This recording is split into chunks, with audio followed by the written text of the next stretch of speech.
Hello students, आज हम discuss करेंगे next topic of this unit that is Wheatstone bridge. Very important topic. इसमें हम व्हीटस्टोन ब्रिज पढ़ेंगे, उसके बाद इसकी प्रैक्टिकल एप्लीकेशन पढ़ेंगे। दोनों ही टॉपिक हमारे क्या है, बहुत ज़्यादा इंपॉर्टेंट है। पेपर में इस पर जरूर एक क्वेश्चन आता है। तो सबसे पहले व्हीटस्टोन ब्रिज क्या है? Wheatstone bridge is the arrangement of the four resistance in the form of bridge. Bridge की फॉर्म में, यानी एक ब्रिज की फॉर्म में हमने फोर रेजिस्टेंस को हम क्या करेंगे, इनको यहाँ पर अरेंज करेंगे। Which is used to measure one unknown resistance. इन चार रेजिस्टेंस को हम ब्रिज की फॉर्म में यूज़ करेंगे और इनमें से हम किसी एक अननोन रेजिस्टेंस को हम क्या कर सकते हैं, इजीली फाइंड आउट कर सकते हैं। तो this is used to find unknown resistance. तो इसके लिए एक सर्किट डायग्राम बनाया हमने। इसमें हमारे पास P, Q, R, S हमारे पास चार रजिस्टेंसेज हैं, जिनको हमने ब्रिज की फॉर्म में इनको क्या कर दिया है, अरेंज कर दिया है। और जो हमारे पास B और D पॉइंट है, उनको हमने थ्रू गैल्वेनोमीटर G से कनेक्ट कर दिया है। और A और C पॉइंट के बीच में हमने एक सेल और एक की लगा दी है। हमने एज्यूम किया है, जो हमने P, Q, R, S, P is the resistance, Q ये रेजिस्टेंस है, R हमारे पास ये वाला रेजिस्टेंस और S हमारे पास ये रेजिस्टेंस है। और जो हमने बीच में गैल्वेनोमीटर कनेक्ट किया, उसका रेजिस्टेंस हम G से ही रिप्रेजेंट करेंगे। तो P, Q, R, S ये हमारे पास चार रेजिस्टेंस है, जो क्या है, एक ब्रिज की फॉर्म में कनेक्टेड है। और इसको सेंटर पॉइंट को हमने एक गैल्वेनोमीटर जिसका इंटरनल रेजिस्टेंस क्या है हमारे पास G, उससे हमने कनेक्ट कर दिया है। अब अगर हम यहाँ पर इस की को क्लोज करते हैं तो यहाँ से करंट मूव करना शुरू कर देगा। तो हमने देखा कि जब A पॉइंट पर पहुंचा है तो हमने एज्यूम किया कि I करंट फ्लो कर रहा है। हमने एज्यूम किया कि A भी जो आर्म है, यानी P रेजिस्टेंस है, उसमें जो करंट फ्लो कर रहा है that is I1।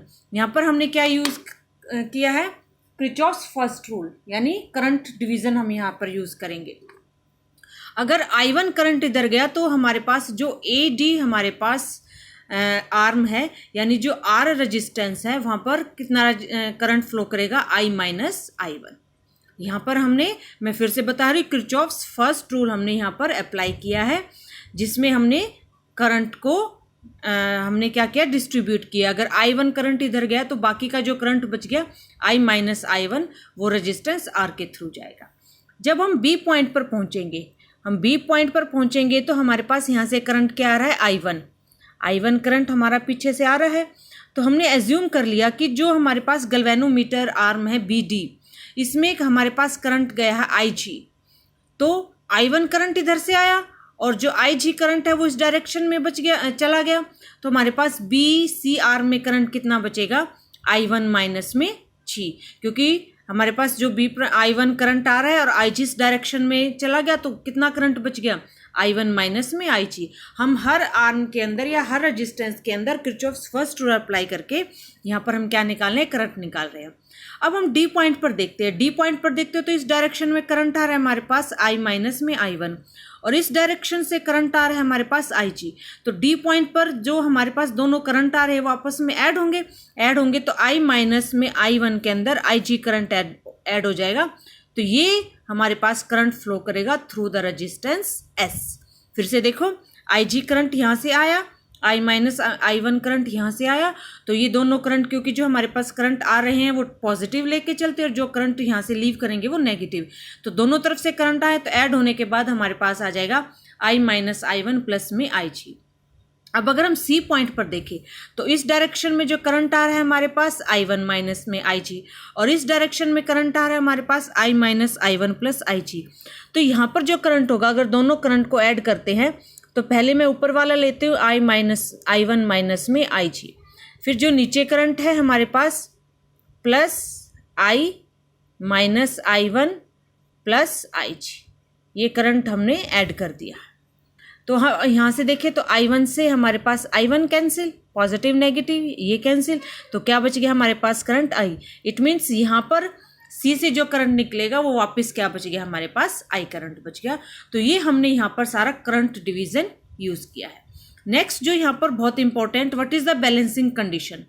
Balancing condition क्या कहती है कि हमारे पास जो ये गैल्वेनोमीटर है, अगर इस गैल्वेनोमीटर में जीरो डिफ्लेक्शन है, it means if galvanometer show no deflection, then Wheatstone bridge is said to be in balancing condition.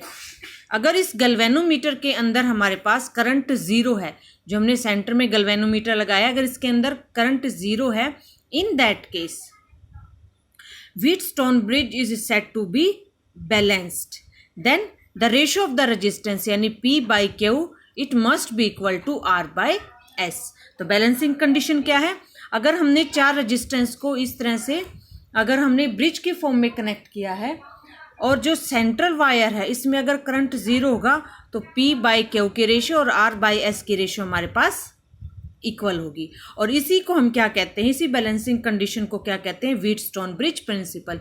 तो व्हीटस्टोन ब्रिज प्रिंसिपल क्या है, if current in the galvanometer is zero then the ratio of the resistance it means P by Q must be equal to the ratio of resistance R by S। इन दोनों के resistance के क्या होना चाहिए, ratio के बराबर होना चाहिए। अब हम इस रूल को क्या करेंगे, यहाँ पर इसको प्रूव करेंगे। प्रूव करने के लिए हमें यहाँ पर अब हम लगाएंगे Kirchhoff's second rule, that is Kirchhoff's loop rule और वोल्टेज रूल। इसके लिए हमें एक लूप कंसीडर करना पड़ेगा। तो जो सबसे पहले मैंने लूप कंसीडर किया है that is ABD, it means ABDA, ये लूप कंसीडर किया है। यहाँ पर हम किरचॉफ सेकंड रूल लगाएंगे। अब क्योंकि इसके अंदर कोई हमारे पास क्या है, कोई भी सेल नहीं है, तो हम पोटेंशियल ड्रॉप लेंगे। सबसे पहले हम P के अक्रॉस, P में करंट कितना फ्लो कर रहा है I1, रेजिस्टेंस कितना है P, और उसी डायरेक्शन में करंट फ्लो कर रहा है जिस डायरेक्शन में हमने लूप कंसीडर किया है। तो यहाँ पर पोटेंशियल ड्रॉप हो जाएगा हमारे पास P इंटू में I1। फिर हम BD आर्म के अंदर बात करते हैं। हमारे लूप की भी डायरेक्शन यही है और करंट की भी डायरेक्शन यही है। इट मीन्स यहाँ पर भी हमारे पास जो पोटेंशियल ड्रॉप होगा वो पॉजिटिव होगा। गैल्वेनोमीटर का रेजिस्टेंस हमने G एज्यूम किया और उसमें करंट कितना फ्लो कर रहा है IG। तो यहाँ पर हमारे पास जो पोटेंशियल ड्रॉप आएगा वो क्या आ जाएगा हमारे पास, G इंटू में IG। थर्ड हम कंसिडर करेंगे आर्म DA। अब यहाँ पर देखें तो हमारा जो लूप है वो फ्रॉम D टू A है और यहाँ पर जो करंट आ रहा है वो अपोजिट डायरेक्शन में आ रहा है। इट मीन्स यहाँ पर जो पोटेंशियल ड्रॉप होगी वो क्या होगी, नेगेटिव होगी। तो नेगेटिव होगी तो माइनस में R into I minus I1। तो ये इस कंप्लीट लूप के अंदर हमने किरचॉफ्स वोल्टेज रूल अप्लाई कर दिया है हमारे पास, क्योंकि दो पोटेंशियल ड्रॉप पॉजिटिव आई और एक पोटेंशियल ड्रॉप हमारे पास क्या आई है, नेगेटिव आई है। अब हम एक लूप और कंसीडर करेंगे दैट इज BCDB। इस पर भी हम सेम वैसे ही रूल अप्लाई करेंगे जैसे हमने पहले अप्लाई किया था। तो यहाँ पर हम इसको अप्लाई करेंगे। सबसे पहले B to C, यही करंट की डायरेक्शन है और यही हमारा लूप है इसी डायरेक्शन में। तो जो पोटेंशियल ड्रॉप आएगी वो पॉजिटिव आएगी, रेजिस्टेंस है Q और इस आर्म के अंदर करंट कितना फ्लो रहा है, I1 माइनस IG।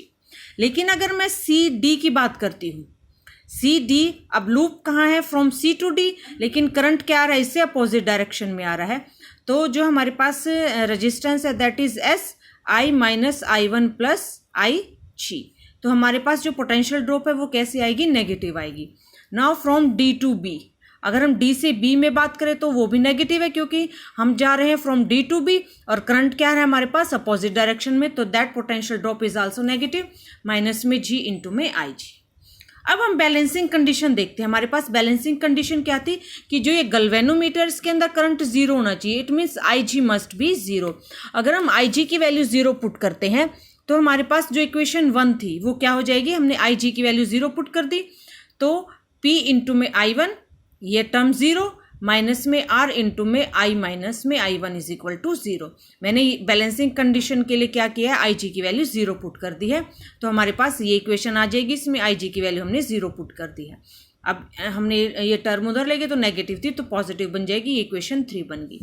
सेम यही रूल अब हम क्या अप्लाई करेंगे, जो हमारे पास इक्वेशन नंबर 2 आई थी, यहाँ पर भी हम IG की वैल्यू जीरो पुट करेंगे। तो इसमें IG की यहाँ वैल्यू जीरो पुट करेंगे तो क्या आ जाएगा, Q इंटू में I1। यहाँ पर IG की वैल्यू जीरो पुट करेंगे तो माइनस S इंटू में I माइनस I1 और ये term IG is equal to zero put करेंगे तो जीरो हो जाएगा। और इसको भी हमने सॉल्व कर लिया, इस टर्म को हम दूसरी साइड मिलेगी।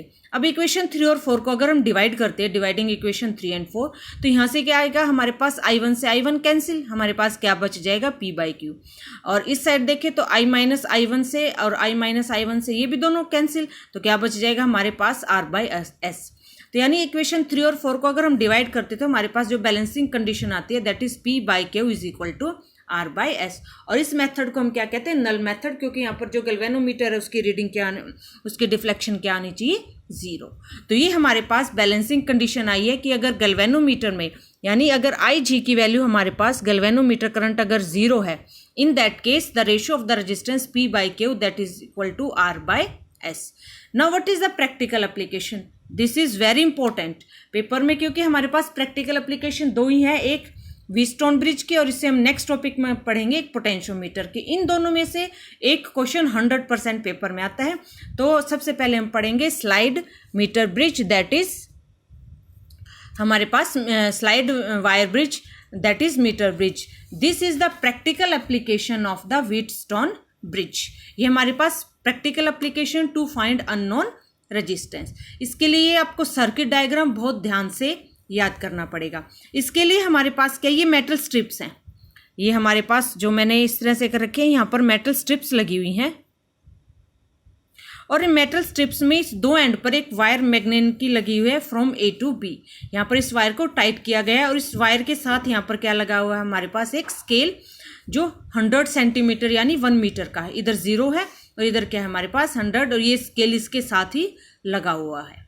अब हमारे पास यहाँ पर दो गैप है, एक हमारे पास यहाँ पर है और एक यहाँ पर है। तो इस गैप में हम लगाएंगे that R is resistance box और S is the unknown resistance जिसका हमें रेजिस्टेंस निकालना है। मैं फिर से रिपीट कर रही हूँ, R is the resistance box. Resistance box is used to introduce known resistance. Resistance box के अंदर अलग अलग रेजिस्टेंसेज हैं, वहाँ पर हम इसको इंट्रोड्यूस कर देंगे और जो भी हम रेजिस्टेंस इंट्रोड्यूस करना चाहते हैं वो इस रेजिस्टेंस बॉक्स से इंट्रोड्यूस कर सकते हैं। इट मीन्स यहाँ से हम नॉन रेजिस्टेंस को डालेंगे। एस हमारे पास कोई वायर है जिसका हमें रेजिस्टेंस निकालना है। हमने ए पॉइंट को और बी पॉइंट और हमने इसको सी पॉइंट को क्या किया है, एक बैटरी और की के थ्रू हमने कनेक्ट कर दिया।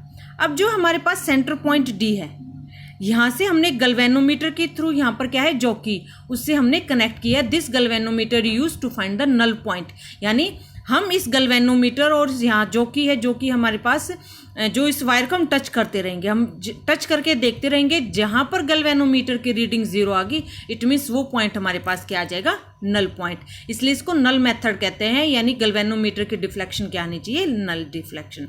हम इस जो यहाँ से हम रेजिस्टेंस इंट्रोड्यूस कर देंगे 10 ओम 20 ओम जो हम देखते हैं।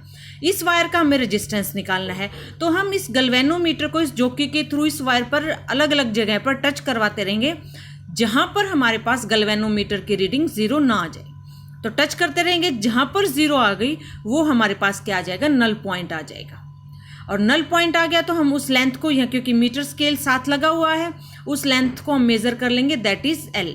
अगर हमारे पास A to B अगर लेंथ L है तो जो बाकी लेंथ बच गई वो हमारे पास क्या आ जाएगी, हमारे पास आ जाएगी हमारे पास 100 माइनस L।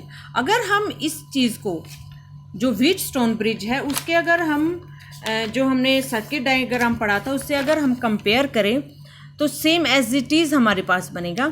दैट इज़ हम यहाँ पर A और B पॉइंट है, A और B पॉइंट के बीच में हमने रेजिस्टेंस क्या एज्यूम कर लिया, P ये। और जो हमारे पास B और C पॉइंट के बीच में है उसको हम क्या एज्यूम कर लेंगे, Q। जो हमारे पास A और D के बीच में क्या रेजिस्टेंस है हमारे पास R, और D और C के बीच में जो रेजिस्टेंस है S। यानी एज इट इज सर्किट को हमने क्या किया है, यहाँ पर प्रैक्टिकली यूज़ कर रहे हैं। वही हमारे पास P Q R S resistance है। फ़र्क यहाँ पर हम P और Q यहाँ पर हम क्या ले रहे हैं, यहाँ पर हम इनका रेजिस्टेंस नोन है, P और Q हम लेंथ के अकॉर्डिंग निकालेंगे और R रेजिस्टेंस भी हमारे पास नोन है, हमें सिर्फ क्या निकालना है, S रेजिस्टेंस। अब जब गैल्वेनोमीटर की रीडिंग 0 आ गया, हमारे पास नल पॉइंट आ गया, तो हम जो नल पॉइंट की कंडीशन थी वही यूज़ करेंगे, P/Q that is equal to R/S। हमने एज्यूम किया कि ये जो वायर मैग्नेट की लगी है इसका हमारे पास R रेजिस्टेंस पर यूनिट लेंथ है, r small, r is the resistance पर यूनिट लेंथ, यानी यूनिट लेंथ का रेजिस्टेंस आर है तो एल लेंथ का रेजिस्टेंस कितना हो जाएगा, एल इंटू में आर। इट मीन्स जो हमारे पास ए बी वायर है इसका रेजिस्टेंस क्या हो जाएगा हमारे पास, एल इंटू में आर। सिमिलरली जो हमारे पास बी सी वायर है इसका रेजिस्टेंस क्या हो जाएगा, 100 माइनस एल इंटू में R, R by S as it is. यहाँ से आर क्या हो जाएगा हमारे पास, कैंसिल हो जाएगा। और यहाँ से हम एस इजीली निकाल सकते हैं। यहाँ से हमारे पास एस किसके इक्वल आ जाएगा, 100 minus L divided by L और इंटू में आर। और इस फार्मूले से क्योंकि हमारे पास लेंथ नोन है, यहाँ से हम निकाल चुके हैं, लेंथ मेजर कर लेंगे जो स्केल लगा हुआ है, 100 माइनस एल भी निकल जाएगा। आर क्या है हमारे पास, जो इस रेजिस्टेंस बॉक्स से हमने नॉन रेजिस्टेंस इंट्रोड्यूस किया है। इट मीन्स यहाँ पर हमारे पास सभी जो हमारे पास टर्म है वो क्या है हमारे पास, नोन है। तो सभी टर्म यहाँ पर पता है तो वैल्यूज पुट करके हम इजीली क्या निकाल सकते हैं, अननोन रेजिस्टेंस, यानी ये जो वायर है जिसका रेजिस्टेंस हमें नहीं पता उसको हम क्या कर सकते हैं, इजीली सॉल्व कर सकते हैं। तो इस मीटर ब्रिज को हमने प्रैक्टिकली यूज किया to find the unknown resistance using null deflection. हमने गैल्वेनोमीटर की रीडिंग को शो कर 0 पर शो करके यहाँ पर हमने क्या निकाला है, अननोन रेजिस्टेंस। फिर से बता रही हूँ मैं कि व्हीटस्टोन ब्रिज और उसकी एप्लीकेशन क्या है, बहुत ज़्यादा इंपॉर्टेंट है। इससे नेक्स्ट अब हम डिस्कस करेंगे पोटेंशियोमीटर। व्हीटस्टोन ब्रिज और पोटेंशियोमीटर्स में इसे एक क्वेश्चन पेपर में ज़रूर आता है, 100% आता है, चाहे व्हीटस्टोन ब्रिज आए चाहे हमारे पास पोटेंशियोमीटर आए। तो बच्चों ध्यान से इस टॉपिक को बार बार लिख के और अच्छी तरह से इसको रिवाइज करें। Thank you.